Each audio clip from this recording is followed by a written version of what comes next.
Hello, నేను మీ CS రావు. ఆంధ్రప్రదేశ్ ముఖ్యమంత్రి జగన్మోహన్ రెడ్డి 7వ లిస్టు కూడా విడుదల చేశారు. అయితే ఆ 7 లిస్టులో 2 మార్పులు కనిపిస్తున్నాయి. ప్రకాశం జిల్లాకు సంబంధించిన కందుకూరు ఎమ్మెల్యే మానుగుంట మహేందర్ రెడ్డిని మార్చేశారు. అలాగే పర్చూరు ఇన్ఛార్జిగా ఉన్నటువంటి ఆమంచి కృష్ణమోహన్ని మార్చేసి అక్కడ బాలాజీని నియమింపజేశారు. ఇదంతా కనిపిస్తున్నటువంటి దృశ్యం. అయితే చీరాల్లో ఏం జరగబోతుంది? బలరాంని తీసేసి ఆ ప్లేస్లో ఆమంచి కృష్ణమోహన్ను రీప్లేస్ చేయబోతూ ఉందా వైఎస్ఆర్ కాంగ్రెస్ పార్టీ? వైఎస్ఆర్ కాంగ్రెస్ పార్టీ అధినేత జగన్మోహన్ రెడ్డి చేస్తున్నటువంటి మార్పులతోటి ఆ పార్టీలో ఒక రకమైనటువంటి అలజడి అయితే బయలుదేరుతోంది. దీనికి సంబంధించి పూర్తి వివరాలను అందించడానికి మా ప్రతినిధి ప్రకాశం జిల్లా నుంచి కొండలు ఫోన్ లైన్లో ఉన్నారు. సో కొండలు మరిన్ని వివరాలు అందిస్తారు. గుడ్ ఈవినింగ్ కొండలు. ఇప్పుడు మార్పులు చేశారు, ఆ 7వ లిస్ట్ వచ్చింది. జగన్మోహన్ రెడ్డి 7వ లిస్ట్ ఇచ్చారు. ఈ 7వ లిస్ట్ చూస్తే కనుక చీరాల్లో బలరాంకి మార్పు ఉంటుంది అనేటువంటి ఒక టాక్ ఉంది. సో అలాంటిది కనిపిస్తుంది అక్కడ. కరణం బలరాం కృష్ణమూర్తిని చీరాల నుంచి పంపించడానికి వైఎస్ఆర్సీపీ పార్టీ శత విధాల ప్రయత్నం చేస్తున్నదండి. ఓకే. ఎందుకంటే అక్కడ బీసీలకు ఇచ్చేసి కరణం బలరాం కృష్ణమూర్తిని అద్దెక మీద పోటీ చేపించాలని గత వారం రోజులుగా గట్టిగా ఒత్తిడి తీసుకొస్తున్నారు. అయినప్పుడు కూడా కరణం బలరాం కృష్ణమూర్తి అద్దెకి వచ్చేదానికి ఏమాత్రం కూడా ఇష్టం లేదు, చీరాల్లోనే పోటీ చేస్తానని చెప్పి భీష్మించి కూర్చుంటున్నాడు సార్. ఓకే. సో ఇప్పుడు ఈ మార్పులు అందుకోసమైనా 7వ లిస్టు చూస్తే మానుగుండ మహేందర్ రెడ్డిని మార్చేశారు, అలాగే పర్చూరు బాలాజీని వేశారు. ఆ ఈక్వేషన్ ఇది బాలినేని సూచించినటువంటి విధంగా ఆ నియామకం కనిపిస్తుందా? అవునండి. యాక్చువల్ గా పర్చూరు మీద పోటీ చేసేటందుకు ఆమంచి కృష్ణమోహన్ ఇన్ఛార్జిగా ఉన్నప్పుడు కూడా అతను పూర్తిగా ఫెయిల్యూర్ అయ్యాడు కాన్స్టిట్యూన్సీ ఇన్ఛార్జిగా ఉండగా. అందువల్ల అతను చీరాలే పోటీ చేస్తానని పట్టడంతో మరి ఎక్కడ గతంలో తెలుగుదేశం పార్టీలో ఉండి అమెరికాలో ఉన్నటువంటి ఎడం బాలాజీని అర్జెంట్ గా తీసుకొచ్చి పర్చూరు ఇన్ఛార్జిగా నియమించారండి, కాపు కులంకు చెందిన వాళ్ళని. ఓకే. అయినప్పుడు కూడా అక్కడ ఈక్వేషన్ అక్కడ పనిచేయదు అనేది ప్రజల భావన అండి పర్చూరులో. ఓకే. సో ఏంటి ఇప్పుడు ఓన్లీ కాపు సామాజిక వర్గం ఈక్వేషన్లోనే తీసుకొని మార్చినట్ట, లేదంటే బాలినేని శ్రీనివాసరెడ్డి తనకి ఇష్టం వచ్చినటువంటి వాళ్ళని మార్చాలి అనేటువంటి ఆలోచన చేస్తున్నారు కాబట్టి ఆ యాంగిల్లో తీసుకోవాలా ఈ మార్పుని? ఆ యాంగిల్ కూడా ఒకటి ఉందండి. ఎందుకంటే గత సంవత్సరం నుంచి కూడా అతను అక్కడ ఆమంచి కృష్ణమోహన్ ని పర్చూరు ఇన్ఛార్జిగా పెట్టడానికి లేదని పట్టుబట్టాడు బాలినేని శ్రీనివాసరెడ్డి. అయితే అప్పుడు వీలు కాకపోయినప్పుడు కూడా ఇతను ప్రాక్టికల్ గా ఆచరణలో ఫెయిల్ కావడంతో వాళ్ళు అతన్ని పర్చూరు ఇన్ఛార్జిగా తీసివేయడం తప్పనిసరి అయింది. ఓకే. తప్పనిసరి అయింది. అయితే చీరాల్లో కొత్త వ్యక్తులకి బలరాం కృష్ణమూర్తిని అద్దెకి పంపించాలనేది గట్టిగా గత 2-3 రోజులుగా బాగా బలంగా వినిపిస్తుందండి ఈ వాదన. ఎందుకంటే అద్దెంకిలో క్యాండిడేట్ బలమైన వాళ్ళు దొరకనందువల్ల, లేదంటే బలరాం కృష్ణమూర్తి మీద యాంటీ ఉంది చీరాల్లో అనేటువంటి ఉద్దేశంతో?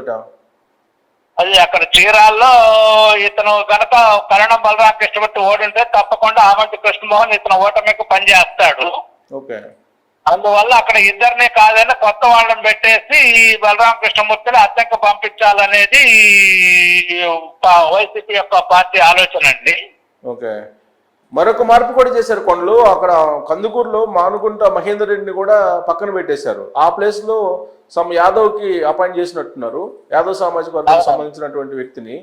సో ఆ మార్పుని ఎలా చూడాలి? గ్రాఫ్ బాగలేదన్నా మానుగుంట మహేందర్ రెడ్డిని, లేదంటే తెలుగుదేశం పార్టీ వైపు వెళ్తున్నారన్నా?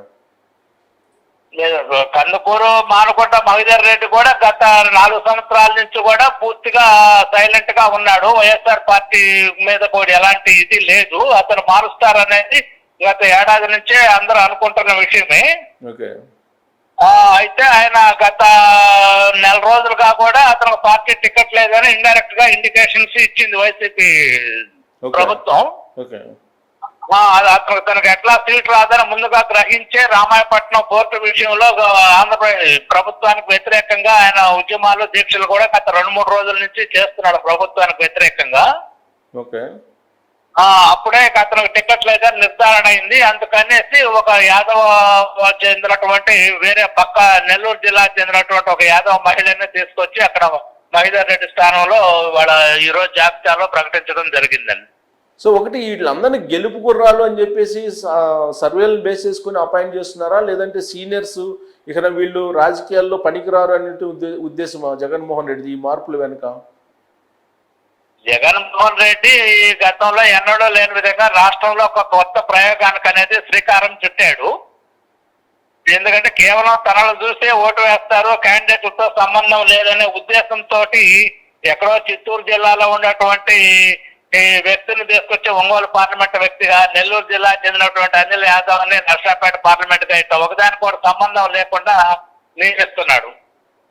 ఓకే. వాస్తవంగా పత్తూరులో ఎడం బాలాజీ కూడా అంత సమవుజ్జి అయినటువంటి క్యాండిడేట్ కాదు.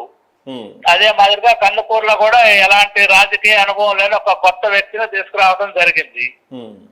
వీటన్నిటి కూడా మరి వాళ్ళ ఫలితాలు ఎలా ఉంటాయి అనేది మనము వేచి చూడవలసిందే సార్. ఇప్పుడు నెక్స్ట్ స్టెప్ ఏంటి? మానుకొండ మహేందర్ రెడ్డిది, కరణం బలరాంది.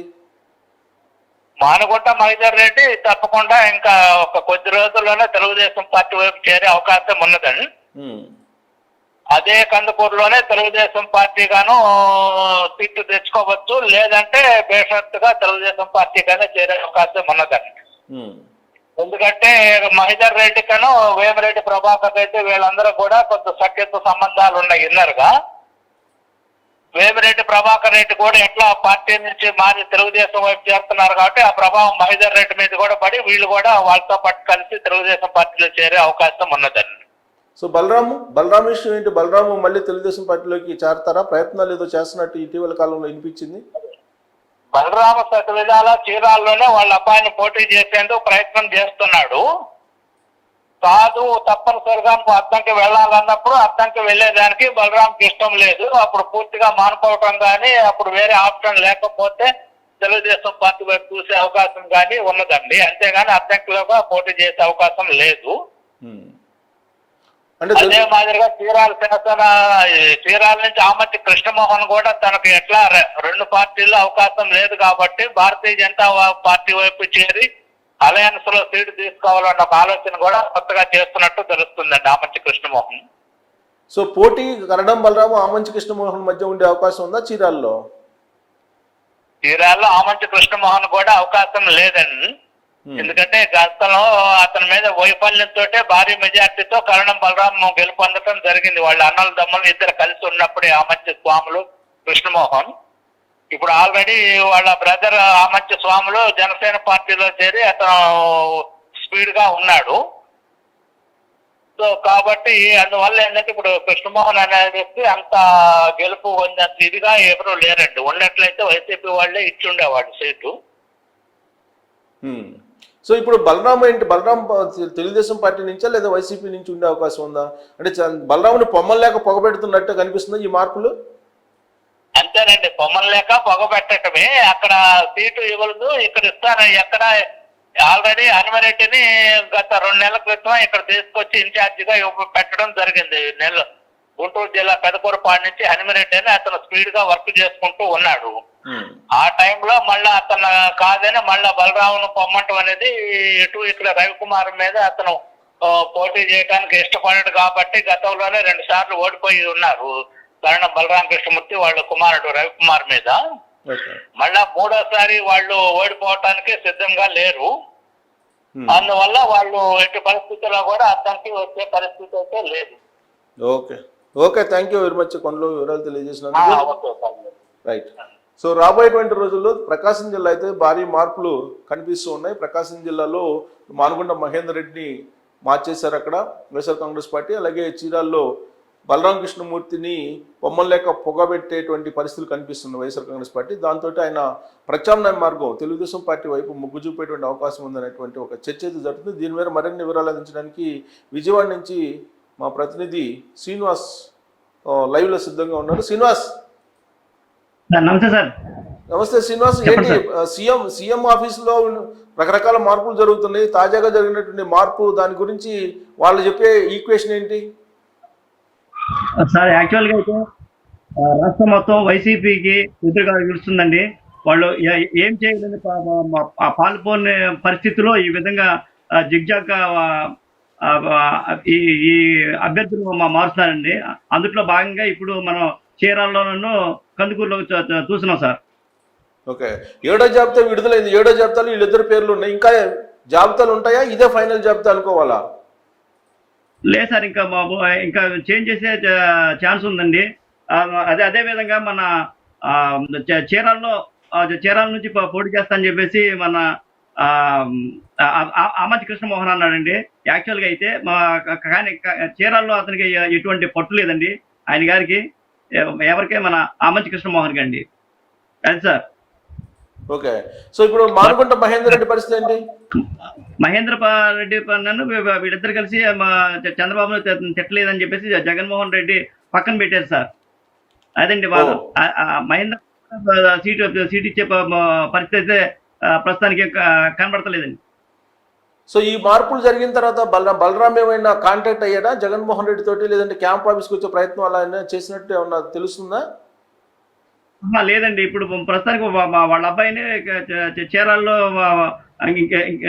చీరాల్లో వాళ్ళ అబ్బాయికి సీట్ ఇచ్చే ప్రయత్నం జరుగుతుందండి. ఓ పక్క ఉంటే ఆమంచి నేను చీరాలను పోటీ చేస్తానని చెప్పేసి నవోదయ పార్టీ అనేది గతంలో కూడా ఆయన ఇండిపెండెంట్ గా కాదని పోటీ చేసింది, నవోదయ పార్టీ తరఫున ఆయన పోటీ చేసి గెలిచారండి. ఇప్పుడు కూడా అదే పార్టీ తరఫు నుంచి పోటీ చేయాలని ఆలోచనతో ఆయన ఉన్నాడండి. ఎక్కువ శాతం మాత్రం కరణం బలరాం యొక్క వాళ్ళ అబ్బాయికి ఆ సీట్ ఇచ్చే ఛాన్స్ ఉంది సార్. సో ఇటీవల కాలంలో ఆయన తెలుగుదేశం పార్టీకి మారే అవకాశాలు ఉన్నాయని చెప్పి అంటున్నారు కదా, అలాంటిదేం లేదా? ఎవరండి? కరణం బలరాం. కరణం బలరాం ఆమంచి కృష్ణమోహన్ మీద కరణం బలరాంకి చీరల్లో ఎక్కువ పట్టుందండి. ప్రస్తుతానికి వైసీపీ తరఫున వాళ్ళ అబ్బాయికి ఇచ్చే ఛాన్సే ఉందండి. Right, thank you very much Srinivas, వివరాలు తెలియజేసినందుకు.